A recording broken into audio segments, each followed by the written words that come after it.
First ever factory outlet, Mukunda Jewelries, KPHP, Somajigoda, Kottapet, Khammam. నమస్తే రమగారు. నమస్తే జయ. రమగారు, చందమామ కథ ఏదైనా చెప్పండి. మోసం చేసే వాళ్ళ కథలు చెప్తాం, మోసగాళ్ళ కథ. ఓ ఒక ఊళ్ళోట ఇద్దరు గురు శిష్యులు లాంటి వాళ్ళు ఉండేవాళ్ళు. దుర్బుద్ధి, వక్రబుద్ధి. వాళ్ళ పేర్లా? అంటే బహుశా పేర్లు అవి అయ్యి ఉండవు, చుట్టుపక్కల జనాలు పెట్టుంటారు. అందరినీ మోసం చేసేవాళ్ళు. చిన్న చిన్న టోకరాలు, చాలా పెద్ద డబ్బు కొట్టేసేది కాదు అది. చిన్నగా బోల్తా కొట్టించి ఆ పూటకి పబ్బం గడిపేసుకోవటం. ఈ దుర్బుద్ధి, వక్రబుద్ధి ఆ ఊరు ఈ ఊరు తిరుగుతూ ఆ ఊళ్ళల్లో జనాల్ని టోకరాలు ఇచ్చేవాళ్ళు. ఈ ఊళ్ళని అయిపోయాక ఒకరోజు పక్క ఊరు వెళ్ళారు. వెళ్ళి అక్కడ స్థిరపడాలి. మనం స్థిరపడాలంటే ఏం చేద్దాము అని ఆలోచించి అట్లా చూసుకుంటూ వెళ్ళి ఏం చేసేట ఒక సావిట్లో మామూలుగా ఇళ్లలో ఎలా ఉండేవి, పాతకాలపు ఇళ్ళు, ముందుకు ఇల్లుండి వెనకాలకి గొడ్ల సావిళ్ళు ఉండేవి. ఇంటి మీద నుంచి ఇటా లోపలికి వెనకాలకి వెళ్తే పెరళ్ళు ఉంటాయి కదా. ముందు సావిళ్ళు ఉండి వెనక్కి ఇళ్ళు ఉండేది అసలు కనపడేదే కాదు, చాలా తక్కువ. అనుకోకుండా వీళ్ళకి ఏం కనపడింది, ఒక శాల పక్కనే ఇల్లు, ఆ శాలకి గేట్ లేదు. శాల అంటే పశువుల శాల. పశువుల శాల. పశువుల శాల ఉండి పక్కనే ఇల్లు ఉంది, పక్క పక్కనే అది ఇది ఇట్లా ఉన్నాయి. దీనికి ఊరికే ఏదో చిన్న గొట్టం లాంటిది అడ్డం పెట్టారు, అంత జోరుగా లేదు. తాళాలు గీడాలు లేవు. ఇంట్లో మరి జనం తక్కువ ఉన్నారో ఏమో, ఎవరు బయట వాకిట్లో కాపలా పడుకోవటం. పాతకాలం ఏం చేసేవాళ్ళు పెద్దవాళ్ళు, వాళ్ళు వాకిట్ పంచలో పడుకోవటము, వాకిట్లో మంచం వేసి పడుకోవటం, అరుగు మీద పడుకోవటం. ఎవడైనా మనిషి కదిలేసరికి ఎవడరా అంటూ ఉండేవాళ్ళు. వీధి కుక్కలు ఉండటము, గొడ్లే కొత్త మనిషి వస్తే ఎడ్లు గిత్తలు అవి బుసలు కొట్టడం ఏదో ఉండేది. అరుస్తాయా రమ్మగారు? గొడ్లు అరుస్తాయా? అరుస్తాయి. కొన్నిటికి ఇరిటేషన్, మనుషుల్లో ఇరిటబుల్ మనుషులు ఉన్నట్టే గొడ్లల్లో కూడా ఉంటాయి. కొత్త వాళ్ళని చూడగానే గిత్తలు అవి బుస కొడతాయి. గాలి గట్టిగా వదిలిపెట్టడం, చేయటం, రంకేయటం. గేదెల్లో కూడా ఒకటి రెండు ఒప్పుకోవు, కొత్త మనిషిని ఒప్పుకోవు, ముట్టుకోవడానికి కూడా ఒప్పుకోవు. అన్నీ కాదు, అన్నీ సాధువుగా ఉంటూ ఉంటాయి. ఒక్కొక్కటి రెండు వాటి వల్ల అవి కాపలాగా కూడా పరిణమిస్తూ ఉంటుంది అనమాట. అయితే ఇవి ఏం చేశారు వీళ్ళు, ఆ శాలలో ఒక ఎద్దు ఒకటి కనపడింది. ఏదో వెనక్కి ఒంటెద్దు బండి ఉంది, గొడ్లేవో ఇంకా ఉన్నాయి. వీళ్ళు ఏం చేశారంటే ఆ ఎద్దు సాధువుగా ఉంది, దాని దారిని అది ఎటాగో చూస్తుంది. పడుకుని దాన్ని అయితే లేవదీయలేకపోయేవారు. అది నిలబడి ఉంది, ఏ మూత్రించడానికో నుంచున్నట్టుంది. చల్లగా మెడలోంచి తాడోడు తీసుకుపోయారు. తీసుకుపోయి ఎక్కడో అడవి వైపుకి తీసుకెళ్ళి అక్కడ కట్టేసి పరిగెత్తుకుంటూ ఊళ్ళోకి వచ్చేసారు. తెల్లవారేసరికి ఓ సత్రంలో చేరారు. వక్రబుద్ధి కొంచెం పెద్దవాడు, దుర్బుద్ధి కొంచెం చిన్నవాడు. ఆ వక్రబుద్ధి పోయి సత్రంలో వాళ్ళతో మాట్లాడుకుని అక్కడ ఉండిపోయాడు. ఈ దుర్బుద్ధి రోడ్డు మీద తిరుగుతున్నాడు. ఓకే. అయితే ఏమైంది, ఇంతలో ఈ పశువుల శాలలో నుంచి గొడ్డు తప్పిపోయింది కదా ఎద్దు. తెల్లవారే లేచి చూసుకునేసరికల్లా రైతుకి ఎద్దు కనపడలా. వాళ్ళ ఇంట్లో వాళ్ళంతా ఏదో పక్క ఊరు పెళ్ళికి వెళ్ళారు. అతనేమో అప్పుడే పెళ్ళి నుంచి వచ్చాడు. ఇంట్లో పిల్లలే పడుకున్నారు, వాళ్ళేమో చూసుకోలేదు. ఇంకేముంది, అయ్యో రామా నా ఎద్దు పోయిందని చుట్టుపక్కల అంతా వెతికారు. ఏం వెతుకుతారు, జనరల్గా తాళ్ళు కూడా తీసుకుని వెళ్ళిన గొడ్డు ఏ పక్క చేలోనో ఏ పక్క వాళ్ళ వాకిటోనో నుంచుంటుంది, ఎక్కడికో పరిగెత్తుకుంటూ పోదు కదా, అట్లా వెళ్ళవవి. ఇక చుట్టూతో అంతా వెతికారు. అయ్యో ఏదో అయిపోయిందని లబో దీపోమని మొత్తుకుంటున్నారు.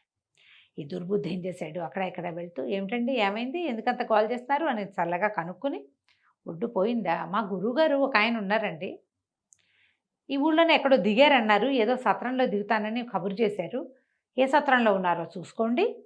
మరి ఆయన అయితే ఇట్లా పోయిన చిటికలో చెప్తాడండి, ఆయన జ్యోతిష్యం ఇట్టా ఇట్టా ఇట్టా వేళ్ల మీద ఉంటుందండి అన్నాడు. అనేసరికి ఆ ఊళ్ళో ఉన్నది ఒకటే సత్రం. అందరూ పొలమని పోయారు. పోతే ఆ లోపల వక్రబుద్ధి కూర్చుని ఉన్నాడు. ఏమంటే గురుగారు మీరు ఫలానా గురుగారేనా అని కనుక్కున్నారు. అవునన్నాడు.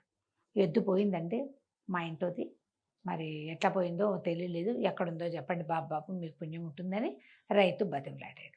అట్లాంటివి ఏమైనా ఉంటే జనం చేరతారు. రోడ్డు మీద ఏదైనా యాక్సిడెంట్ అయినా బోళ్ళ మంది చేరుతుంటారు చూడు. వాడు ఏమడుగుతాడో, ఈయన ఏం చెప్తాడో, నిజంగా దొరుకుతుందో దాని మీద పందేలు, దొరుకుతుందని దొరకదని, చిచ్చి ఇవన్నీ దొంగ మాటలని. ఒకడు కాదు, మా చిన్నప్పుడు ఇలాంటివి, మా ఇంట్లో చిలక వచ్చింది, చిలక ఎక్కడి నుంచి వచ్చిందో ఒక ఆయన చెప్పాడని ఏమో మాట్లాడుకుంటారు. అంతేగా. జనం చేరేసరికి నేనేం చేశాడు, బాగా ఆలోచించి నీ పేరేమిటో, మీ ఇల్లు ఏ దిక్కునుంది అని ఇట్లా బోల్డ్ ప్రశ్నలు వేసాడు. అక్కడి నుంచి సంచుల నుంచి 2 తాటాకు పుస్తకాలు తీసాడు. తాళపత్ర గ్రంథాలు ఉండేవి కదా, దాన్నంతా తిరిగేశాడు. తిరిగేసి సూటిగా ఊళ్ళోంచి అడవిలోకి వెళ్ళిపో, కుడి చేతి వైపుకి మళ్ళు, కుడి చేతి వైపున బాగా ముందుకెళ్తే ఒక మర్రి చెట్టు వస్తుంది. అవునండి అక్కడేదో మర్రి చెట్టు ఉందండి అన్నాడు. ఆ మర్రి చెట్టు మీదకి ఎదురుగుండా మళ్ళా నడు, అక్కడ ఒక వేప చెట్టు ఉంటుంది. ఆ వేప చెట్టు నుంచి పక్కకు మళ్ళు, అక్కడ చిన్న చింత చెట్టు ఉంది, నీ ఎద్దు అక్కడ కనపడుతోంది నాకు అన్నాడు. జనాలు వేప చెట్టు చింత చెట్టు ఎక్కడైనా ఆలోచిస్తుండగానే ఈ రైతు 5-6 వెంటేసుకుని పరిగెత్తుకుంటూ పోయాడు. వెళ్ళేసరికి ముందు మర్రి చెట్టు కనపడింది, దాని ఎదురుగుండా అలా నడవగా ఒక వేప చెట్టు ఉంది, దాని పక్క నుంచి ఇంకొంచెం దూరం నడిస్తే చిన్న చింత చెట్టు, దాని కింద పడుకుని నెమరేస్తున్న ఎద్దు కనపడింది. ఆశ్చర్యపోయారు. అయ్యో బాబాయ్ ఇంకేమైనా ఉందా, ఎట కనిపెట్టేశాడు, అమ్మో అనుకున్నారు. ఇక ఎద్దుని తీసుకొచ్చిన రైతు పళ్ళు తెచ్చాడు, ఫలాలు తెచ్చాడు, 10 రూపాయలు తీసుకొచ్చి ఇచ్చాడు. బాబు మీరు లేకపోతే నేను పిల్లలు గలవాడిని అన్యాయం అయిపోయివ్వండి, ఇది బ్రహ్మాండమైన ఎద్దు, మా ఊళ్ళో ఇది ఒక్కటే ఒంటెత్తు బండి అన్నాడు. ఇంటికి 10 దండాలు పెట్టారు. సత్రం వాళ్ళు మీరేం పావలా ఇవ్వక్కర్లా, హాయిగా 4 రోజులు ఉండి ఇక్కడే తినండి అన్నారు.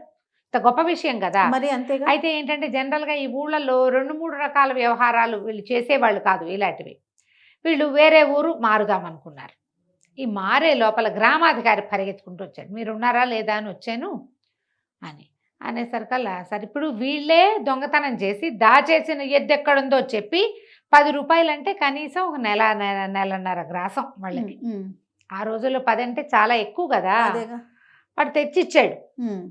మరి వీళ్ళేమో చుట్టుపక్కల వాళ్ళు ఏవో పళ్ళు ఫలాలు సమర్పించారు, 4 రోజులు తినచ్చు. 2 రోజులు సత్రంలో చక్కగా శుభ్రంగా భోజనం చేశారు, వెళ్ళిపోదాం అనుకున్నారు.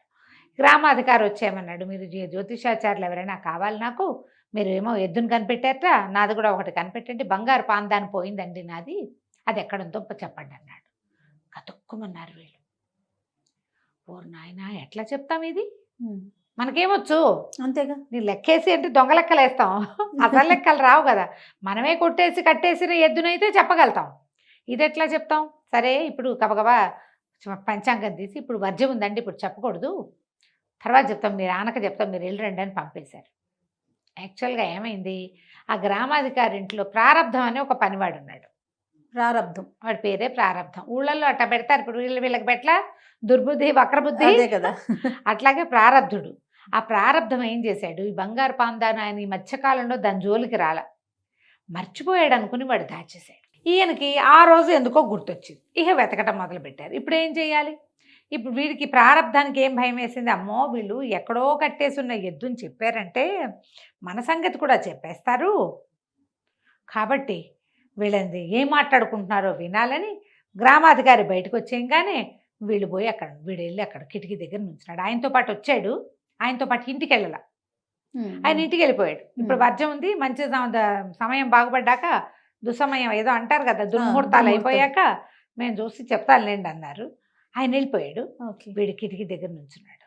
ఇప్పుడు వీళ్ళు ఏమనుకున్నారు, ఇదేం ప్రారంధం రా మనకి, ఇది ప్రారంధం అంటే ఏమంటారు, మన కర్మకి మన కర్మానికి వచ్చింది అనగానే వాడు గతుక్కుమన్నాడు.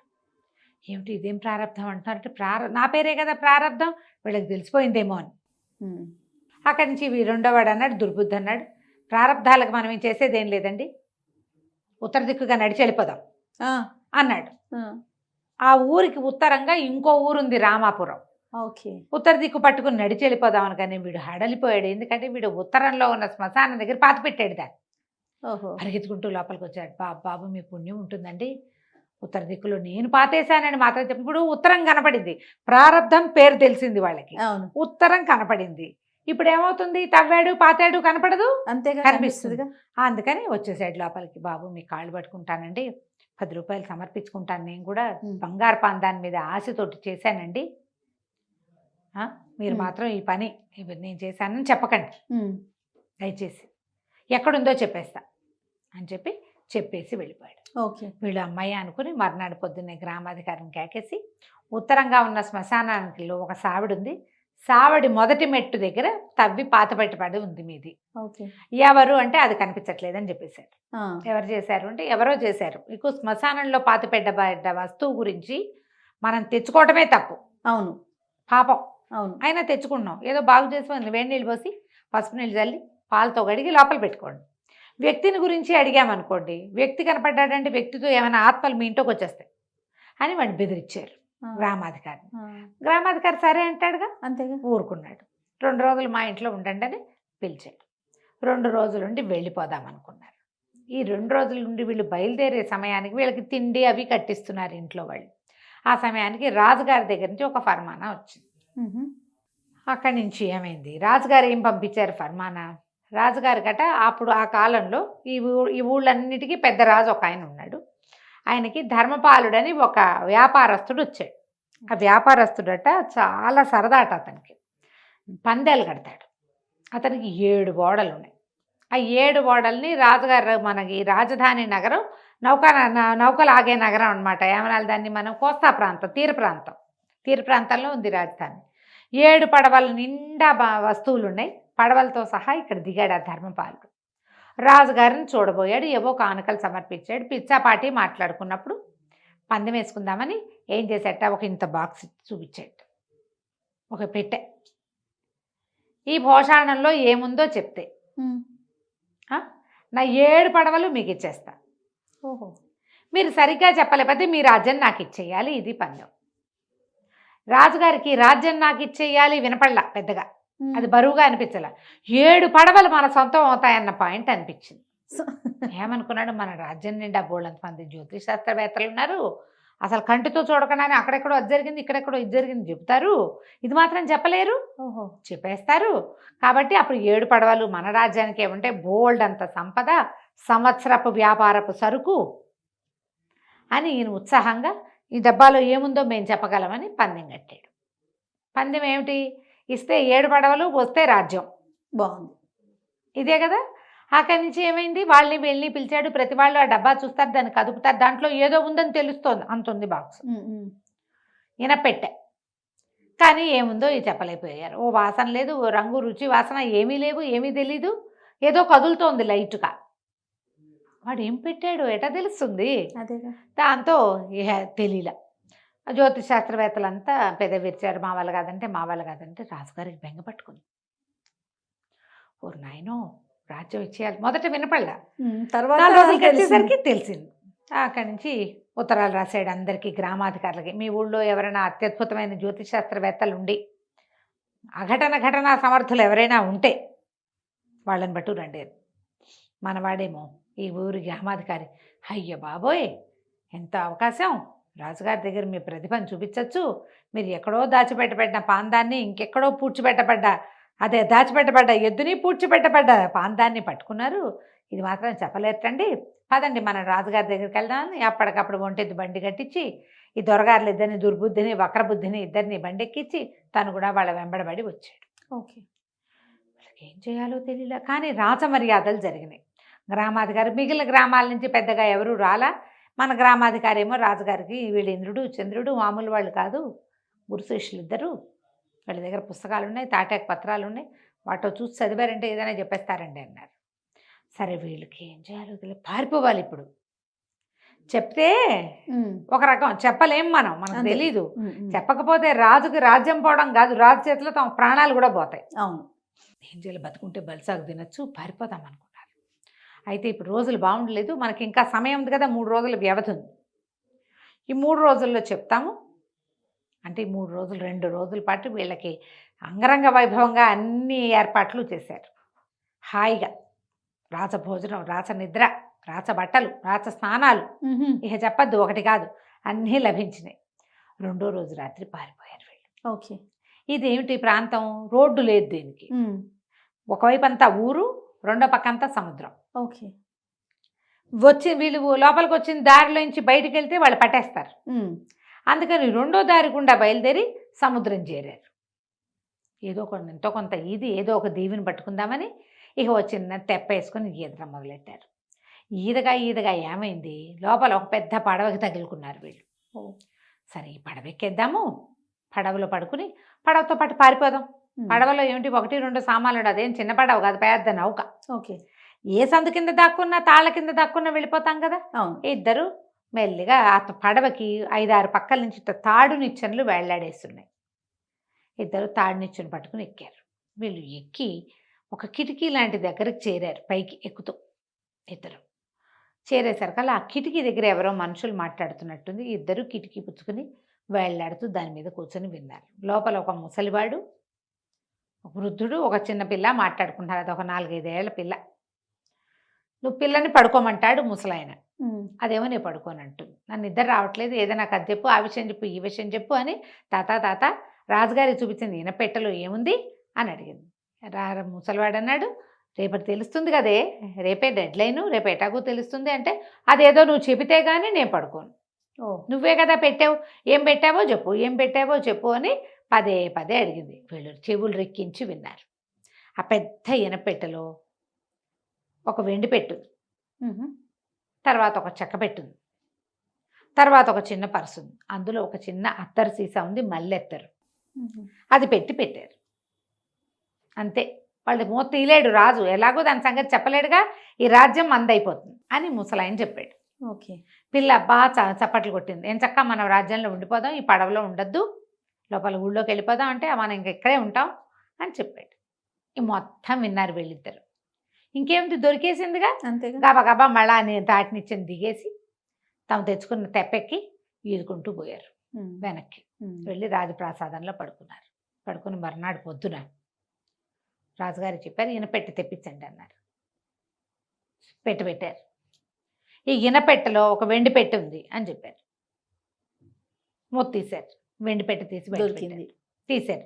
వెండి పెట్టెలో ఒక చెక్క పెట్టి ఉంది అన్నారు. అది కూడా తీశారు. లోపల ఒక చెక్క పెట్టుంది. ఆ చెక్క పెట్టెలో ఒక చిన్న పర్సు ఉంది, తోలు సంచి ఉంది. తోలు సంచి తీశారు. ఈయన ఉన్నాడు కదా నౌకా తాలూకు ధర్మపాలుడు, ఆయన అట్లా చూస్తున్నాడు. ఒక వీళ్ళు దుంపదేగా ఇన్నిట కనిపెట్టారు వీళ్ళు. ఇప్పుడు ఈ తోలుపేటలో, ఈ తోలు సంచిలో మల్లెత్తరుంది, కావాలంటే చూడండి అన్నారు. జనం అంతా చప్పట్లు కొడుతున్నారు. తోలు సంచి ఓడదీస్తే అందులో చిన్న అత్తర సీసా ఉంది. అది ఓపెన్ చేసేసరికల్లా మల్లెపూల వాసన గూపాడిస్తుంది. చాలా ఆశ్చర్యపోయాడు ధర్మపాలుడు. ఎంత తెలివిగల వాళ్ళు అని చెప్పి తమ 7 పడవల్లో ఉన్న సరుకు దింపేశాడు ఈ రాజ్యానికి. పడవలు ఇవ్వటం కాదు, మొత్తం సరుకు అంతా ఇచ్చేశాడు. వీళ్ళకి సంవత్సరానికి సరిపడా వ్యాపారం అది. ఇచ్చేసి ఇంత గొప్ప జ్యోతిషాస్త్రవేత్తలున్నారు, ఇక మీకు తిరుగులేదు మహాప్రభు, మీరు చాలా అదృష్టవంతులు, ఓహో అని అందరూ ఓహో అన్నారు. ధర్మపాలుడు ఏడిపోయాడు. రాజుగారు ఎంతో సంతోషించి, అబ్బాయి ఇక నుంచి ఇలాంటి ఏ సమస్యలు వచ్చినా మీరే తీర్చాలి నాకు అన్నాడు. వీళ్ళకి అన్నీ బాగున్నాయి.